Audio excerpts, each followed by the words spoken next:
Desafío de charlar con un gran referente del movimiento peronista. Es economista, es dirigente peronista, fue funcionario, estuvo participando activamente de la década ganada y de lo que siguió después de la década ganada. Es ni más ni menos que Roberto Feletti. ¿Cómo le va? Bienvenido. ¿Qué tal? Buenos Hola, días Roberto. a todos, a todas. Buenos días. Exageraste la presentación, no es para tanto. No, todo verdad, todo verdad. Me inhibe, pero bueno. Sí, Gracias parte. por recibirme. Por favor, Roberto, fue secretario de Comercio entre 2021 y 2022. Hoy, ¿en dónde estás laburando? Hoy estoy en el Senado con Verónica Magario. Ahí yo hace más de, casi 10 años que colaboro con ella, la acompañé en la gestión de La Matanza como secretario de Hacienda, ahora en el Senado como secretario administrativo, con los interregnos de la Secretaría de Comercio y demás. Pero en general, Verónica como dirigente es una persona que admite desarrollos y eso es muy importante. Ok, bien. Entre otras cosas, el libro, que existe un equipo de economistas, que se pueda pensar, que se pueda discutir. Es decir, permite desarrollo de línea de pensamiento. Y eso me parece importante. ¿No es normal en la política de estos días eso? Y yo lo vi poco. Ok, bien. Yo lo vi mucho en los 90, cuando fuimos gobierno en la década ganada. Obviamente, cuando uno administra el Estado, se preocupa menos por desarrollos intelectuales y más por la gestión, lo cual es lógico. Pero después del 2015 no vi muchos espacios que se permitieran desarrollos, incluso ni siquiera orgánicos. Puede ser que ahora con la escuela Néstor Kirchner en el Partido Justicialista Nacional haya desarrollos, pero no he visto desarrollos de grupos de pensamiento, decís. De pensamiento. No Roberto, digo que el nuestro sea bueno, pero por lo menos que Verónica lo permite. No, claro, por supuesto. Roberto está presentando su nuevo libro, De Macri a Milei, El país inviable de las élites argentinas. Vamos a hablar un poco de la tesis del libro, indudablemente. Pero quería preguntarte, en principio, ¿por qué este recorte de Macri a Milei? ¿Y antes? Bueno, antes estaba, pero pareciera que los tiempos se aceleraron. ¿Por qué? Porque Macri y Alberto Fernández, desde la reapertura democrática, son, y tal vez de antes, son dos presidentes, ¿sí?, que no pueden reelegir. Macri pierde en primera vuelta y Alberto ni siquiera se pudo presentar. Se inaugura una etapa, decís ahí. Ahí se inaugura una etapa de agotamiento del sistema político. Y donde termina de coronarse eso es cuando tenés un presidente como Milei que por primera vez, ya te diría desde 1916, desde que hay voto, que no tiene en su gabinete orgánicamente a los partidos fundantes de la Argentina. No tiene una alianza con el radicalismo, como en su momento la tuvo el PRO, o una coalición peronista amplia. Es decir, no tenés los partidos fundantes integrados al gobierno. Claro. Si vos mirás su gabinete, después habrá terminales de alguno, pero digamos... Entonces, lo que está evidenciándose que este país inviable está empezando a encontrar un proceso de hundimiento, de crisis, que se expresa en lo institucional, pero que es económico, porque es el fondo en el 2018, el fondo en el 2024, 25, o sea, en 7 años, digo, estos ciclos se acortaron. Estos ciclos de endeudamiento y fuga que estuvieron presentes de la dictadura cívico-militar tenían ciclos más largos y tenían periodos de estabilidad más largos. Esto me parece que empieza a agotarse y me parece que Milei tiene dos componentes. Obviamente uno es la coyuntura de lo que estamos viviendo, pero otro es el intento que hace Milei, y que veremos como que está en proceso, de saldar definitivamente este péndulo que aparece en la tapa del libro. A partir de apoyarse en los Estados Unidos, como ningún gobierno se apoyó, ni siquiera el de Menem, con las relaciones carnales, desde la Segunda Guerra Mundial. Creo que Milei va a apostar a disciplinar a un sector empresario nacional, europeo y brasileño, si querés, porque fueron los que actuaron en este proceso, y va a desplazarlos, para eso el RIGI, y en definitiva, ordenar el país hacia otro lugar. Creo que esa es la apuesta estructural de Milei. ¿Puede triunfar? Y es un gran interrogante. Él tiene dos cuestiones. Tiene que consolidarse políticamente, es decir, ganar las elecciones de medio término, que hasta ahora pareciera, por lo que ocurrió en la ciudad, yo creo que la elección que gana Dorni es más cualitativa que cuantitativa. Si no, vamos a entrar a discutir si tiene un legislador más, menos. Me parece que ahí fue no arreglo con Macri, lo retiro definitivamente, le rompo la cabeza en su distrito e instalo a mi vocero. Un gran triunfo de Karina, digo, entre otras cosas. Sí, total. Eso por un lado. Y el otro tiene que desregular completamente el mercado cambiario. No va a entrar dinero, no va a entrar flujo de capitales si no lo pueden llevárselo. Esas son las dos cuestiones. Claro. Consolidarse políticamente y desregular completamente el mercado cambiario. No, y vos mencionaste recién, estabas haciendo como el raconto, ¿no? De estos años, estos ciclos, esta suerte de alternancia desde la debilidad, digamos, ¿no? Sí, desde la debilidad, porque cada ciclo termina dejando a los sectores populares en peor escalón, en un escalón más bajo. ¿Se puede seguir hablando de burguesía nacional en este marco? No, yo creo que no. Yo creo que ese es el problema que enfrenta el peronismo, más allá que, producto del fracaso de la coalición del Frente de Todos, hay un clima antiperonista muy fuerte, que yo no veía desde mucho tiempo atrás, pero al margen de eso, que es la situación coyuntural, pensar que vos podés desarrollar una alianza de clases con sectores que permanentemente buscan pescar en la pecera porque es sostener mercados monopólicos y capturar excedente vía precios, valorizarlo financieramente contra el Estado y llevárselos manteniendo una tasa de inversión respecto al producto muy baja, es muy difícil pensar esa alianza. Si vos me decís, tiene que haber sector empresario, un sistema capitalista, sí. Yo trabajaría con las 120.000 empresas medianas que articulan con la cúpula y con las pymes son más o menos 450.000, ahora deben ser menos. Pero es eso que intentó Gelbar en los 70, pero me parece que pensar que vos vas a tener una política de acuerdo con Techín, con Bulgeroni, yo los nombro y me hago cargo porque digo, no hace falta que ustedes compartan, Galperín. Con Aluar, con Galperín, digo, me parece que no, me parece que salvo que el Estado sea capaz de disciplinarlos, que yo creo que una oportunidad se perdió cuando logramos poner un director por las FJP expropiadas, lo que expropia Maduro, en esas empresas, y se podía haber discutido la reinversión de ganancias. Porque el ejemplo más acabado del fracaso de esta burguesía es el gobierno de Macri. El gobierno de Macri recibe un país desendeudado. Le dan al mismo ministro que está hoy 65.000 millones de dólares al sector privado. Y no lo puede ordenar y tiene que pedir desesperado al fondo. ¿No lo puede o no lo quiere? Yo creo que no puede. Yo creo que la causa de los cuadernos fue el último intento de ordenarlos. Creo que no, porque una cosa es consolidar un modelo conservador con una pauta distributiva regresiva. Sí. Pero yo reinvierto las ganancias. ¿Sí? ¿Se entiende esto? Sí. Es muy distinto a un patrón de fuga.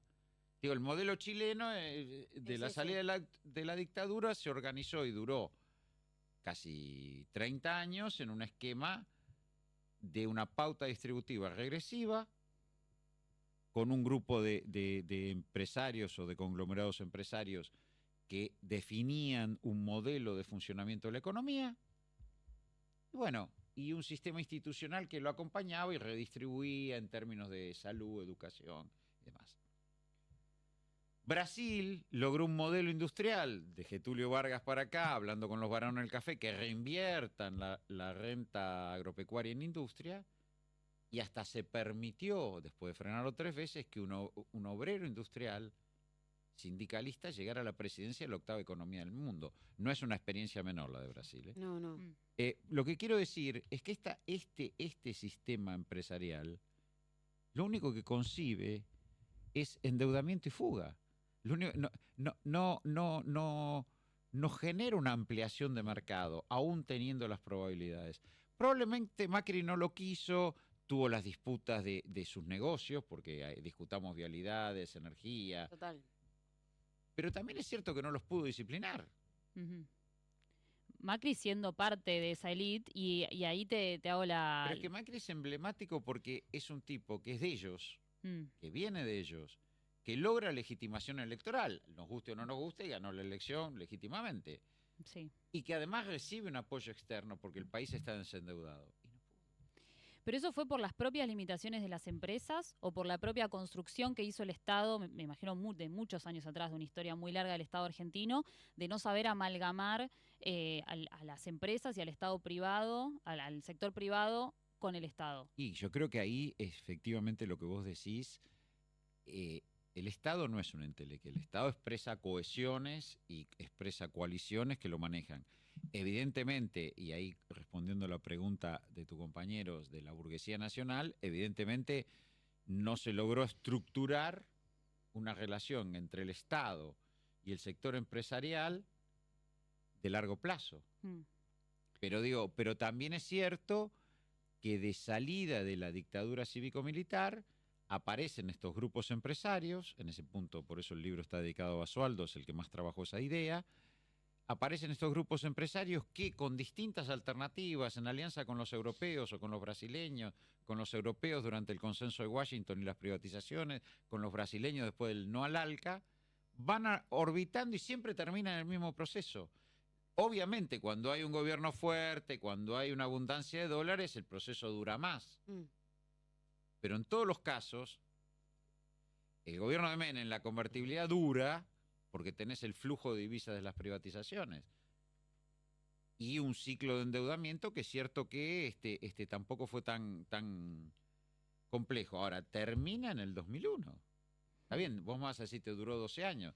La década ganada termina en el 2018, que si no llega el fondo como un bombero, el gobierno de Macri colapsa. Digo, eso era visible. Y este gobierno no le alcanzan los dólares, no le alcanza el superávit comercial del año pasado, no le alcanzó el primer blanqueo 23.000 millones de dólares, no le alcanzan los 12.000 millones de dólares del fondo y ahora está Caputo diciendo, denme los dólares de la caja de seguridad. Entonces, con una renta financiera de 2% mensual, cualquiera de nosotros le sobran unos pesos, pone un depósito a plazo fijo y gana 2% mensual en dólares. Una locura lo que está pasando. Ahora digo, esto tiene que ver con esto. Ahora, creo que Milei, como diríamos en los que somos muy viejos y recordamos las viejas películas de vaqueros y de indios, llegaría a la caballería norteamericana que llegaba a último momento a salvarlo. Claro. Hasta ahora llegó el fondo y lo salvó, vino Scott Bessent, dijo nosotros lo vamos a apoyar. Viene el Comando Sur, mira lo que es la zona antártica y Tierra del Fuego. Me parece que Milei está apostando a un conglomerado norteamericano que desplace a toda esta cosa, como te decía antes, de burguesía nacional que surge de la dictadura cívico-militar, de grupos europeos que vienen al calor de las privatizaciones y de grupos brasileños en el marco del post-no al ALCA. Digo, todo esto me parece que hay una colonia yanqui vamos a hacer, casi. Y o sea, nunca vi un intento, sí, probablemente nunca vi un intento tan definido de Estados Unidos. Estados Unidos tuvo muchas iniciativas para América Latina. La Alianza para el Progreso de fines de los 50, que venía el capital industrial, viene el capital industrial, pero no logra hegemonizar. Y eso termina colapsando en el Cordobazo. Claro. Después, el consenso de Washington, apertura de regulación privatizaciones, vienen empresas europeas que escapan de Maastricht. Vienen las empresas de las economías más débiles. Sí, la España, dictadura militar Italia, también, digamos. para enfrentarse a Alemania y decir, bueno, yo gano espacio. Digo, en un momento determinado, la facturación de las empresas españolas, todas ellas, ¿no? En la Argentina eran 8 puntos del PIB español. O sea, fíjate la importancia. Increíble. Y después del no al ALCA, en el marco de la UNASUR, que fue la inserción internacional, a mi juicio, más positiva, viene todo el proceso de consorcios argentinos-brasileños en el desarrollo industrial, Claro. Bueno, todos estos procesos, de algún modo, terminaron en una crisis. Y por eso, ahora, lo que da la impresión, y por eso el libro, y por eso el corte Macri a Milei, es que esto ha tenido tal aceleración ya que no se frena. Y lo que está teniendo Milei, digo, ¿cómo puede ser que Milei cuando llega la plata del fondo, este desembolso que hizo el 15 de abril, tenía el mismo nivel de reservas que tuvo el Frente de Todos, a pesar de haber tenido superávit comercial, a pesar del blanqueo. Es decir, no hay dólar que aguante. Mm. Bueno, entonces me parece que el proceso se aceleró de tal modo que va a llevar al colapso. Y creo que es en el marco de ese colapso, me parece que la búsqueda de alianza con los Estados Unidos, vamos a ser un Estado asociado, vamos a ser Puerto Rico, qué sé yo. Eso es una cosa... Ahora, es muy novedoso en la historia argentina, ¿eh? ¿Y cómo se para el peronismo frente a esto? ¿Hay Es algún un- tipo es de una buena alternativa? pregunta, te diría. Porque, claro, porque el diagnóstico está clarísimo, ¿no? De acuerdo a lo que estás No, diciendo. bueno, a ver, digo yo, a ver, para no quedar con ese concepto clarísimo, si no parece, yo te lo agradezco igual. Sí, sí, no, el diagnóstico. Pero el libro es un ensayo, pretende aportar a un tema y no agotarlo. Ahora, el peronismo me parece que sale muy mal del gobierno del Frente de Todos. Sale muy mal porque la coalición, porque por primera vez es un peronismo de coalición, ¿no? De varias vertientes del peronismo que se unen, llegan al gobierno y no ensaya nada. No ensaya ordenar el sector externo, que tuvo la posibilidad. Tuvo 2 años de crecimiento muy importantes, el 2021 y el 2022, y la distribución del ingreso fue de las peores en un gobierno peronista. De las peores, incluso peor que con Menem. La participación del salario, a pesar del crecimiento, estaba en el 44-45%, cuando con Menem fue el 47-48%. Mm. Bueno, con Cristina arriba del 50%, en la década ganada estuvo entre 49 y 52%. Lo que digo es, hoy el peronismo en esa desarticulación de esa coalición está en un debate, pero evidentemente no hay apertura para debatir estas cuestiones, porque en realidad si uno mira y si yo te digo, bueno, no hay burguesía nacional, con estos grupos empresarios no se puede hacer nada, ¿sí? Tendríamos que responder que tendría que asumir formas más clasistas, Sí. ¿no? Sí. Más clasistas. O sea, Bueno, si no existe la burguesía nacional, no hay... no hay posibilidad de alianza de no hay clases. peronismo también. Tendríamos, Claro. bueno, no sé si no hay peronismo, pero tendríamos que pensar en un partido más hegemonizado por los trabajadores y más en línea con la demanda de la distribución del ingreso. Más Mm. polarizado, decís. Más polarizado.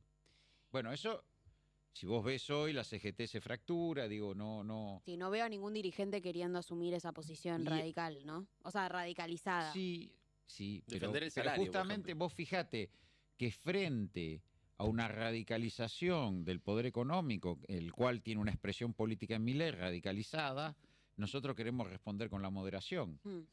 con discursos diciendo, bueno, ellos son la motosierra y los crueles y yo soy bueno. Digo, me parece que todo eso... Ahora, en términos de alternativa, vos tendrías que buscar algún tipo de ayornamiento a los tiempos actuales y paradójicamente creo que son mejores. Esto para otro programa de debate. Del programa del 2003. El programa del 2003 tuvo 3 componentes. Un componente fue la reindustrialización del país. Eso, los famosos 5 millones de puestos de trabajo vienen de la mano de la industria. La reindustrialización con un mercado interno protegido. La pauta distributiva, un shock redistributivo, con la construcción de un nuevo tipo de bienestar, de estado de bienestar, haciéndose cargo de los vulnerables que no se podían jubilar y de los chicos que no podían tener salario familiar, lo cual fue novedoso. Y el tercer componente fue la inserción internacional en Sudamérica, priorizando Sudamérica de la mano de Brasil. Creo que esas cosas, que estaba habilitado, la crisis de la Torre Gemela te devuelve el mundo multipolar. Otro escenario geopolítico, ¿no? Sí, bueno, pero ese escenario geopolítico incluso yo creo que hoy está reproducido en condiciones más favorables, porque tenés un Estados Unidos más débil.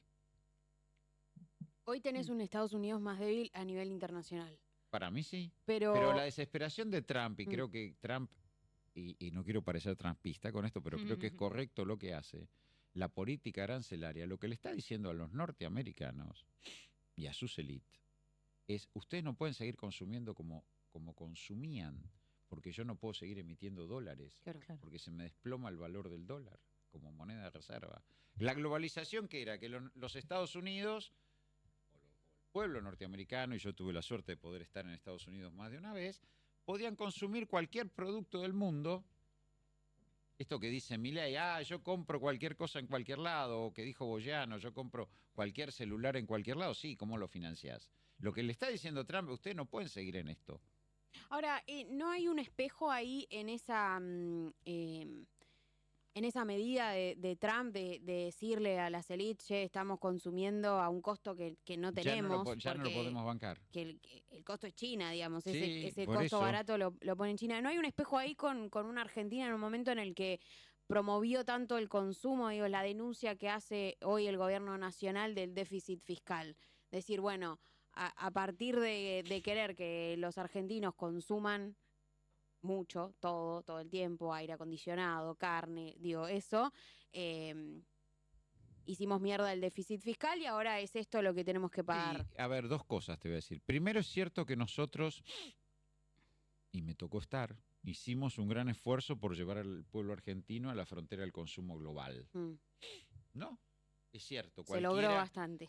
Cualquiera, sí, no se tradujo en poder político. Claro. Cualquiera que hace un poco de memoria y ve cómo estaba su casa a principios de los 2000, 20 años después, ve que explotaron los electrodomésticos. Ujú. Al calor de dos cuestiones, energía barata y un mercado interno protegido. Total. Muy bien. Segundo, la resolución para potenciar el salario del consumo de bienes básicos subsidiado o regulado. Alimentos, energía. Eso hacía que el salario sirviera para la indumentaria, para los electrodomésticos. Todo eso es cierto. Y eso que nos llevó al angostamiento externo. No es un problema fiscal, nunca. Siempre es un problema externo. ¿Tenés dólares? No tenés dólares. Ese es el punto. Fíjate, el gobierno actual hizo un ajuste fiscal monumental, del cual se jacta, Sí, y tuvo que pedirle ayuda al fondo porque no tenía dólares. entiendo. Digo, el problema de los gobiernos peronistas, y esto está contado en el libro, y no solo el de Cristina o el de Alberto, es que cuando se queda sin dólares empieza una discusión interna. Hay que ajustar el salario. En un gobierno peronista el salario tiene que ser, o el valor del dólar, para ponerlo, el valor del dólar tiene que ser lo suficientemente alto para que nos proteja la industria. Pero no puede ser tan alto para que deteriore el salario. Claro. La economía en el peronismo no puede sacar competitividad del salario. Y ese equilibrio hoy... Y ese equilibrio delicado, cuando se te acaban los dólares, empiezan sectores por derecha que te dicen hay que ajustar los salarios y sectores por izquierda que te dicen expropiemos los medios de producción. Si querés ponerlo... Esta fue la discusión de los 50, fue la discusión de los 70, fue la discusión de Menem Duhalde para salir de la convertibilidad, cuando Duhalde presionaba salir. Fue la discusión del 2013 con Massa, cuando sectores empresariales decían no tengo energía y así no podemos seguir. Y fue la discusión con Alberto de los 3 modelos en pugna. Todo esto apareció siempre en el seno del peronismo cuando se estrangula el sector externo. Vos hablás igual en todas estas cuestiones de un Estado muy presente, ¿no? De una Sí, participación claro. estatal muy presente, y hoy estamos frente a un gobierno que ve al Estado como el último recurso y como una cosa, como un armado corrupto, ¿no? ¿Vos creés que hay actores empresariales con capacidad de organizar un proyecto nacional? Bueno, esto es una discusión. En el 2001-2002 se salió con un Frente Nacional. También venía, del cual el emergente fue Néstor Kirchner, pero también ahí venía la dolarización, la banca offshore. Digamos, en ese momento actores políticos como Duhalde, Alfonsín trabajaron con otros grupos y enfrentaron ese proceso. Hoy no lo veo. En ningún empresario nacional. No lo veo porque hoy ellos están muy entusiasmados con el quiebre definitivo del peronismo. Ajá. Es decir, ellos ven que hay un vector de competitividad que no estaba, que es nuevo, que es la energía. Es decir, la energía, que era siempre un factor de restricción, hoy se vuelve un factor de expansión. Y el segundo dato nuevo que tienen, que es parte de nuestra propia historia del gobierno del Frente de Todos, es que tienen mano de obra barata. Como yo le decía antes, el peronismo siempre vetó que la mano de obra no fuera factor de competitividad. Nosotros exportábamos autos con un SMATA bien pago. Entonces, hoy los empresarios te dicen, bueno, yo tengo energía barata, mano de obra barata. No vengan estos tipos a hinchar las pelotas con querer manejar la energía y con querer subir el precio de la mano de obra. ¿Sí? Y además tengo un contexto internacional en crisis donde los precios internacionales van a estar altos, porque cuando hay guerra... Mm. Muy Todo se bien, encarece. el empresario que te dice, yo veo esto. Ahora, lo que el empresario no ve o no quiere ver en esta embestida contra el peronismo, que creen que lo quiebran definitivamente, lo que el empresariado no ve es que ese beneficio de precios internacionales altos, energía y mano de obra barata, se la van a apropiar otros. Es lo que Milei está tratando de hacer con el RIGI. Ahí O sea, es donde inversiones fracasa. extranjeras. Ahí es donde la burguesía nacional no tiene un No plan tiene, de no gobierno. quiere. A ver, por momentos pareciera que sí. El sector agropecuario, bueno, pero no buscan al peronismo, ¿no? El sector agropecuario le coqueteó a Villarroel, ¿no? Cuando Villarroel iba disfrazada de De gaucha, gaucho, todo. sí. Buah, le fue para el demonio. Milei la cepilló mal. Segundo, pareciera que ciertos sectores se reconciliaron con Macri y lo empujaron a Macri desde principio de año a embestir al gobierno. También salió Y perdiendo. Milei también lo... Tremendo. Bueno, eso habla del liderazgo de Milei, ojo, no subestimemos a ese hombre. Y el peronismo tiene, o sea, tiene algo Pero para nadie proponer. hable con el... Ese es el otro tema. O sea, porque además En otro momento el empresariado ya estaría hablando con el No hay un peronismo. interlocutor. pasa que no hay Que yo peronismo, sepa, no. Roberto. ¿Quién es el peronismo hoy? Y no lo sé, porque el peronismo... O sea, ¿quién tiene que llamar al empresario para decir, bueno, che, dale, sentémonos, hagamos un programa de país? Que nos convenga a los dos. Bueno, un programa o discutir bueno, eso siempre fue el peronismo. Y se parte justamente cuando no puede articular la tasa de ganancia empresaria con el bienestar de los laburantes. Mientras van de la mano va todo bien. Y yo situaba la falta de dólares, te lo partió en los 50, en los 70, en los 90, en el 2013. Digo, hoy no está habiendo una discusión desde el peronismo, por lo menos yo no soy parte tampoco, a lo mejor se están reuniendo con alguien. Estuviste en una reunión donde Guillermo Moreno convoca a muchos actores Y economistas. capota esa reunión, fracasa. ¿Por ¿Por qué qué? fracasa? Y porque me parece, por un lado, que Guillermo quería imponer su programa, y por el otro, porque me parece que efectivamente no había consenso en quienes no estábamos con Guillermo. Pensá que había representantes de Massa, a mí me pidió el gobernador Kicillof que vaya en representación de él. Había representantes de la Cámpora, de Máximo, digo, y compañeros, digo, Santiago Fraschina iba, una persona que yo quiero mucho, que trabajó conmigo en el ministerio. Había representantes de Grabois, había representantes de algunos gremios, digo, era bastante heterogéneo. Sí, fueron todos. Bueno, te diría todos. Ok. Y ni Y siquiera más ahí allá, ¿Por dónde más están las allá de las diferencias? discusiones Sí. que plantea Guillermo, que siempre son... Ojo, yo a Guillermo lo aprecio mucho, compartí gabinete, no comparto nada de lo que dice y hace, pero quiero destacarlo como funcionario, yo compartí gabinete con él y en ese punto hay que reconocerlo. Lo que quiero decir es que por un lado Guillermo bajaba con un programa cerrado, pero por el otro tampoco nosotros nos poníamos de acuerdo. Porque si no se hubiera armado, esto es raro que no se haya armado hay grupos sueltos, el foro sindical, el CEPA emite comunicados o documentos, hay, pero no hay grupos interactuando como con el macrismo. En el macrismo sí lo sabía. Nosotros en el PJ bonaerense habíamos armado un grupo de economistas. ¿Están pensando mucho en los cargos, Roberto? ¿Por qué no se juntan?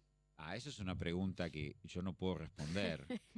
Y yo creo que hay mucho temor, creo que hay mucha impotencia frente al rechazo de la sociedad al peronismo. Creo que también el peronismo, si bien lo hace Macri, con una persona muy lúcida que tenía de ministra, que era Carolina Steinley, de empoderar a las organizaciones sociales, también es cierto Lo hizo Milei, ¿no? que durante el gobierno del Frente de Todos se abandonó la política económica para hablar de la política social. Ahí sí donde se puede discutir la cuestión fiscal.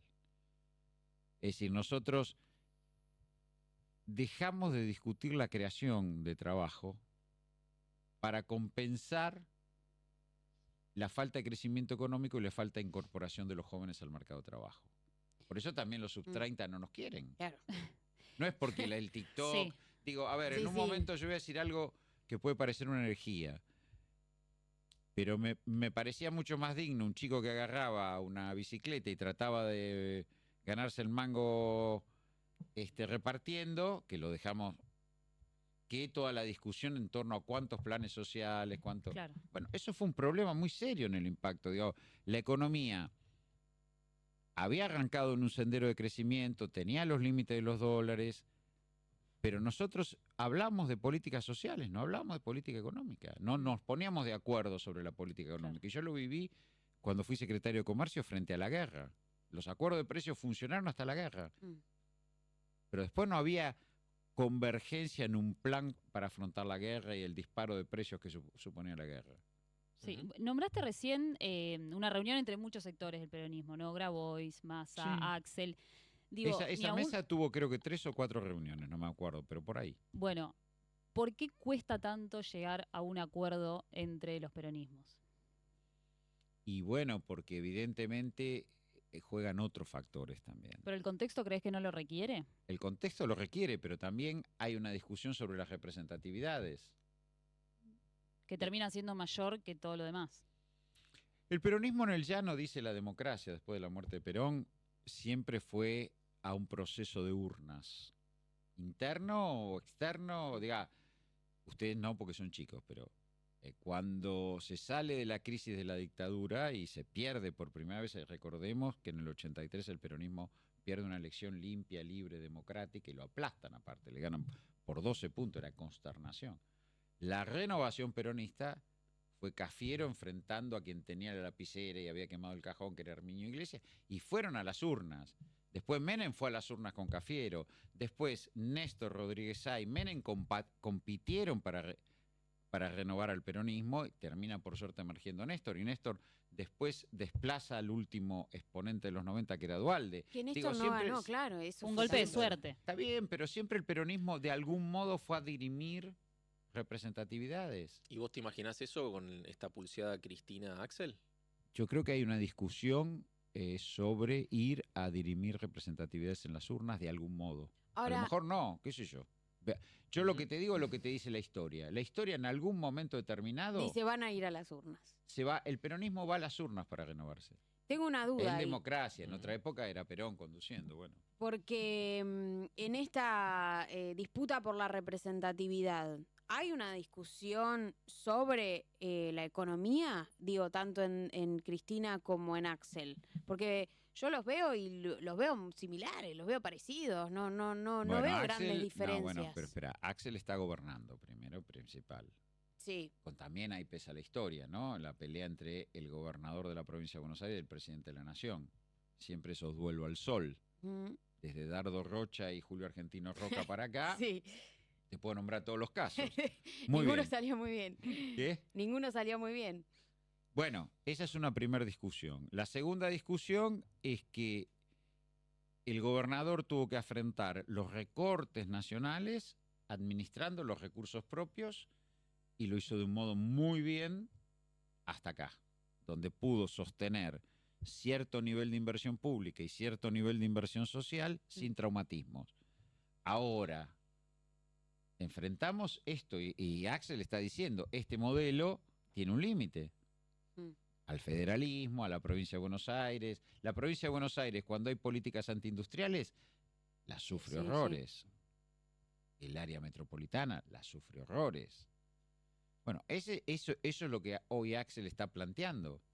¿Y Cristina no? Sí. Sí, Cristina también, pero digo, sí, Cristina también, pero Cristina lo que me parece que tiene que empezar es a tratar de discutir este modelo en estos términos. Mm. ¿Vos creés que esto se dirime en las urnas? Porque Siempre- en las urnas tenemos muchas chances de perder. Robert. siempre las representatividades, y bueno, está bien, digo, Y el contexto viene bravo. siempre las representatividades del peronismo en el llano, cuando el peronismo fue desalojado del gobierno, Mm. en democracia estoy hablando, siempre se dirimieron votando en algún tipo de elección, no importa cuál, pero siempre se dirimieron votando. Puede ser que esta vez se haga por consensos, pero me parece que es importante que emerjan representatividades, ¿Y liderazgos? liderazgos. Sobre Digo, todo. Axel a ver, Cristina hace un trasvasamiento generacional que podemos discutir mucho, poco, lo hizo. Ahora, el emergente más interesante de ese trasvasamiento generacional es Axel, sin duda. Ahora, esa discusión, qué sé yo, no sé.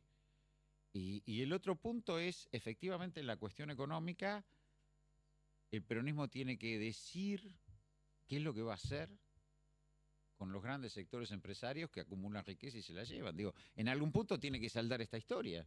O la va a saldar Milei con los Estados Unidos. Porque Milei trae un proyecto para saldar esto, que es el RIGI y los norteamericanos. No, y por primera vez aparece. Ni siquiera son las relaciones carnales de Menem.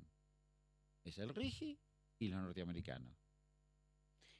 Roberto, una pregunta que le hacemos a todos los economistas que pasan por esta mesa es, tenemos una deuda, Incalculable. o sea, no puedo ni buscar el sinónimo del Bueno. adjetivo, una deuda tremenda Sí. con el Fondo Monetario Internacional. ¿Quién va a pagar esa deuda? Bueno, mirá, hay dos cuestiones que tenés que discutir de esa deuda, que no las discutió el Frente de Todos. Primero, hay que ponerla en discusión, la deuda. Ujú. Que puede ser con suertes varias, no quiere decir, desconozco todo, y no sé. Hay que ponerla en discusión, por varias razones. Es una deuda floja de papeles, diríamos, Sí. por varias razones. Primero, porque el crédito que le dan a Macri excede la cuota que le hubiera correspondido a la Argentina para ese tipo de crédito. La cuota que le hubiera correspondido a la Argentina, no más de 24 o 25 mil millones de dólares, le dieron 45 mil. Primer punto en discusión. Por lo menos hay 20 mil de más que habría que discutir. Segundo, no se cumplieron las metas de ese crédito, que servía para estabilizar la economía y no se cumplieron. Y tercero, no pasó por el Congreso. Muy bien. Lo de Milei de ahora vuelve a pasar lo mismo. Ya Milei está transgrediendo ahora mismo las metas del fondo, no va a acumular las reservas que dice, que se pactó acumular, y está interviniendo en el mercado por debajo de la banda. ¿Pero no te parece que eso ya lo sabe el Fondo Monetario cada vez que hace Sí, un el Fondo préstamo? Monetario puede hacer lo que quiera, pero digo, me parece que Argentina tiene que poner esto en discusión en los foros internacionales. Cuando nosotros hicimos los canjes de deuda 2005-2010, la reestructuración de deuda, que es atacada por los buitres, Cristina no negocia con los buitres, Claro. los enfrenta, va a todos los foros internacionales, a punto tal que Guzmán, cuando reestructura su deuda, Usa eso. usa ese argumento y dice, bueno, si 2/3 aceptan, ya está. ¿Cómo puede ser que un 1% no hackee una deuda que había aceptado el 92? Claro. Bueno, eso es lo que el gobierno del Frente de Todos no hizo y eso es lo que hay que hacer. Hay que poner en la picota al fondo. Y bancársela. Bueno, hay que bancársela. Sí, porque Bueno, pero podemos Massa, perder también en esa discusión. Massa mostró que había prestamistas de última instancia en el mundo. Ujú. Cuando el fondo le corría el arco, bueno, y fíjate Y- la heterogeneidad del peronismo. Claro. Sí. Fíjate la heterogeneidad del peronismo. Cuando el fondo le corría el arco allá por el 2023, porque había una clara intencionalidad electoral, él logró que el swap chino, el Banco de Desarrollo Latinoamericano, que se trabajó mucho, se armó, salió y apoya, que no tiene a Estados Unidos sentado en el directorio, y el Fondo Catarí le juntaron una masa crítica de fondos para enfrentar la presión del Fondo Monetario. Y lo hizo. Desde un lugar de debilidad, imagínate un gobierno fuerte, decidido, cohesionado, que ponga en discusión este tipo de cosas. Podemos no pagarla entonces. Podemos discutirla. Ok. Y Renegociarla. segundo punto, y ahí viene cómo pagarla, bueno, la captura de renta extraordinaria. Digo, Néstor, ¿qué hace? Reestructura la deuda y baja el capital 2/3. O sea, 2/3 de quita. Y ese 35% que quedó lo paga con las retenciones. O sea, ¿por qué tuviste la década ganada? ¿Por qué el presidente o la presidenta se podían parar y decir, bueno, ahora vamos a hacer una universidad, ahora vamos a hacer un hospital? Porque habían sacado el problema de la deuda. Claro. La deuda se pagaba con los derechos de exportación. No en vano tuviste el quilombo de la 125. Pero la deuda se pagaba con los derechos de exportación. A partir de reestructurarla, después del default, con quita y asegurar el pago con renta exportadora. Bueno, ese esquema tiene que servir de ejemplo. Yo no digo que lo vas a repetir mecánicamente, pero alguna discusión sobre eso hay que dar. Roberto, ¿dónde podemos conseguir el libro? No sé, pregúntenle a mi equipo que lo están repartiendo, recién ahora lo están repartiendo. Yo supongo que Editorial Biblos, Latitud Biblos. Sur. Bien. yo calculo que en 15 días va a estar en todas las librerías. Listo. Tenemos primicia O entonces. sea, la primicia, mirá. Bárbaro. Buenísimo. Lo presentamos en la Feria del Libro en mayo, el 10 de mayo, y bueno, estamos procurando que vaya llegando a las librerías. Hermoso. Roberto, muchas gracias por esta No, al conversación. contrario, Gracias. gracias a ustedes por la invitación.